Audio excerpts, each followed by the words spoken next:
Steve White on the Rural Radio Network. We're visiting with Gina Hudson. She's part of the Nebraska Cattlemen, doing some consumer outreach, and that means a visit to the state fair, right, Gina? Yeah, it's great to be here, teaching all these kids that are coming in today the value of our great product, Nebraska beef.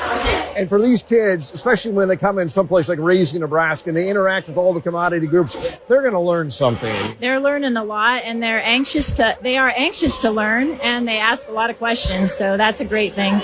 I think that's one of the great things about the fair is kids are kind of they're just sponges and they're just taking it all in, right? They are. That's a great way to put it. They're a sponge and they're just absorbing all the information, and they want to know more, and they want to know where their great cheeseburgers come from. And it's a great opportunity for the kids to come to the Nebraska's largest classroom days at the state fair.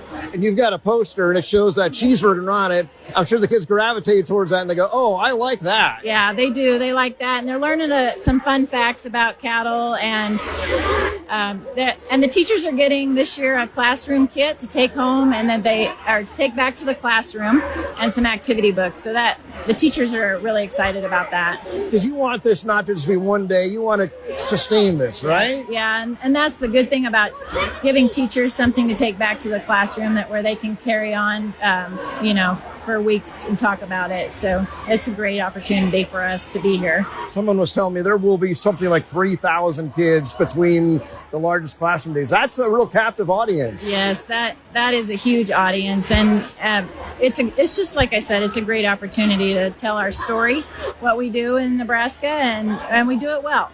And tell me more about the committee you're part of through Nebraska Cattlemen. So our committee is, we focus on consumer education and promotion, which is a lot of youth education, but also consumers of all ages.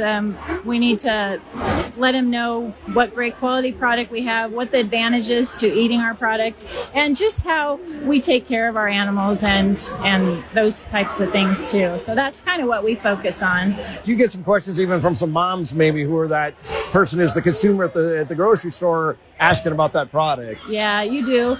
And, we feed what we raise to our family. And so we want to educate the consumer and let them know that it's a safe product and the benefits that you get from eating quality beef.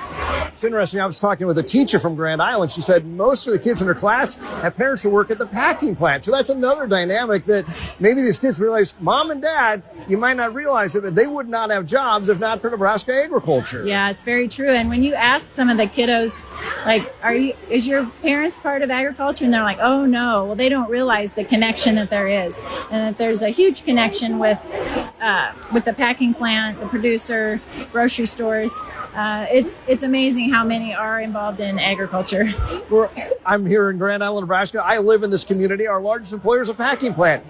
Combines are built in this community. Grain bins are built here. I mean, any of our communities throughout Nebraska would not exist if not for the farmer and rancher. Yeah, it's truly a circle. We need everyone for it all to work together. And so it's really encouraging when the kids want to learn about it and that they're really surprised, and they'll go home and tell, what we learned. And it's a fun day. You're at a loss for words because you're talking a lot. You do a lot of talking today, don't you? Yeah, I talk a lot to the kids. I enjoy it, and it's fun to learn what they're thinking and what they want to learn, and so it's an exciting day. Well, Gina Hudson, a cattle producer from Thayer County, Nebraska, joining us on the Rural Radio Network.